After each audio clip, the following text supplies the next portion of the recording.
안녕하세요. 독서 경영 시간입니다. 이경채 작가입니다.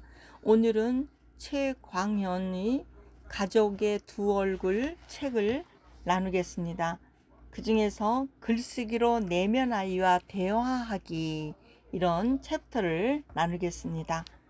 어린 시절 상처받은 영혼이 불행을 반복하는 삶의 딜레마를 어떻게 풀 수 있을까요? 불행의 반복성은 오랫동안 무의식적으로 유지되는 행동 패턴입니다.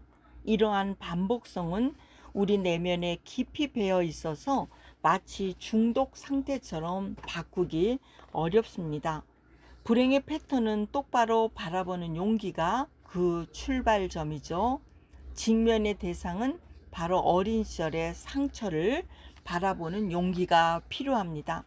자신 안에 존재하는 상처받은 내면 아이를 고찰하고 자기 공감의 경험을 가져야 합니다. 바로 어린 시절의 상처에서 자유롭지 못하지만 그것을 이길 수 있는 그런 내면 아이와 대화하는 그런 밑그림을 그려가는 것이 중요하겠습니다. 그런 그림으로 세상으로 인도함을 받을 때 만남이라는 그 속에서 중요하게 작동되는 그런 것을 볼 수 있습니다. 또 많은 사람을 만나면서 사랑받지 못하고 무시당하고 버림받은 아이의 세상에서 살아가는 모습을 또 볼 수가 있죠. 그러면서 자신의 일부가 되어서 일생 동안 조정당하면서 살았던 또 자신의 모습도 바라보게 됩니다. 마치 줄에 매달린 마리오네트 인형처럼 말이죠. 독일 심리학 요하츠 마츠는 어린 시절에 상처가 있는 사람은 때때로 무능하고 불성실한 배우자를 만날 수 있다고 합니다. 참 아이러니하네요. 앞에 있는 멋진 여성 또 잘생긴 남성의 매력을 지녔으면서도 거기에 경제적인 능력까지 가진 남성을 보면은 상처 부위가 덧나게 되는 그런 경우가 있습니다. 대부분의 여성들은 이런 남자를 호감이 가는 괜찮은 사람이겠지만은 그런 사람을 또 만날 때 어린 시절의 상처를 덧나게 하는 기폭제가 있을 수 있고요. 또 자라보고 놀란 가슴 소뚜껑 보고 놀란다, 이런 속담이 있습니다. 그래서 잘생긴 또 멋진 그런 사람을 보면서 내가 상처가 드러나는 사람이 있고 상처가 덮어지고 또 씻겨지는 사람이 있습니다. 상처를 경험한 사람들은 자신의 상처를 떠올리게 하는 기폭제를 피하려고 합니다. 괜찮은 남자 기피 대상 1호, 멋있는 여자 기피 대상 1호, 언제까지 이런 자극을 피할 수는 없죠. 결국 자라가 아니고 소뚜껑이라는 사실을 알기 위해서는 정면으로 소뚜껑을 바라볼 수밖에 없습니다. 상처와 불행의 치료는 오직 직면하는 용기를 통해서만 이루어지기 때문입니다.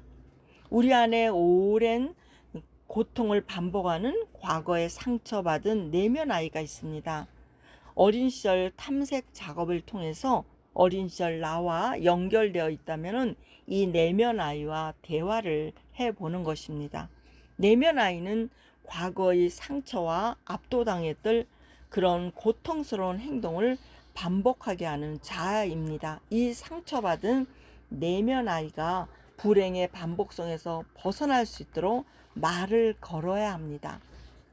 내면 아이에게 말을 거는 것은 내 안에 어떠한 감정과 욕구가 있는지 인식하면서 자신의 감정을 공감하기 위한 행동입니다.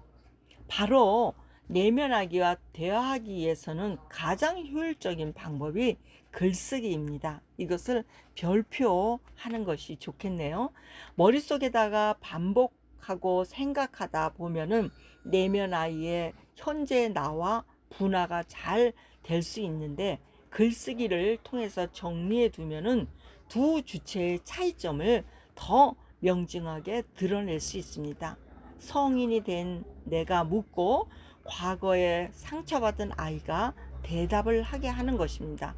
또한 내면 아이가 내면에 결핍된 것을 요구하면 성인의 자아가 그의 대답을 해주기도 하는 것입니다. 이런 과정을 통해서 성인은 아이의 상처를 어루만져주고 해결되지 못한 욕구와 감정을 그대로 공감하게 됩니다.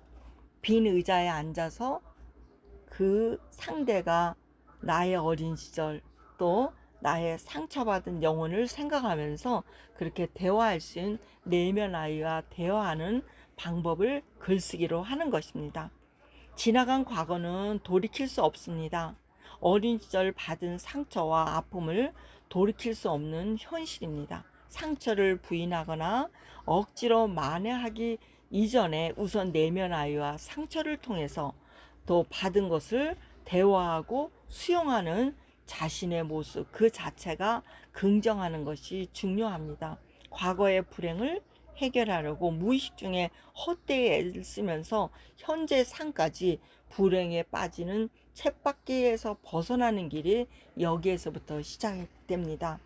글쓰기를 통해서 내면 아이와 만난다면은 상처도 치유되고 또 그걸 직면하면서 또 비전도 바라보면서 자신의 성장을 이끌어 나가고 치유가 되는 시간을 경험하게 될 것입니다. 저도 이런 글쓰기를 하면서 내 안에 어린 시절 이야기를 쓰고 그때 내가 행복했지, 그때 내가 힘들었지, 그때 내가 성취했지, 그때 누구의 사랑을 받았지, 또 누구와 함께 나누었지, 이런 것들을 많이 바라보게 되었습니다. 여러분도 오늘 하루 또 상처받은 내면 아이, 또 행복했던 내면 아이와 글쓰기를 하면서 대화한다면은 행복한 시간이 될 것 같습니다. 오늘 사랑하지만 또 상처도 주고받는 나와 가족의 심리 테라피, 가족의 두 얼굴로 독서 경영 시간이었습니다. 여러분 행복한 시간, 내면 아이와 이야기 많이 하는 시간, 글로써 또 드러내는 시간 되기를 함께 응원합니다. 축복합니다. 샬롬.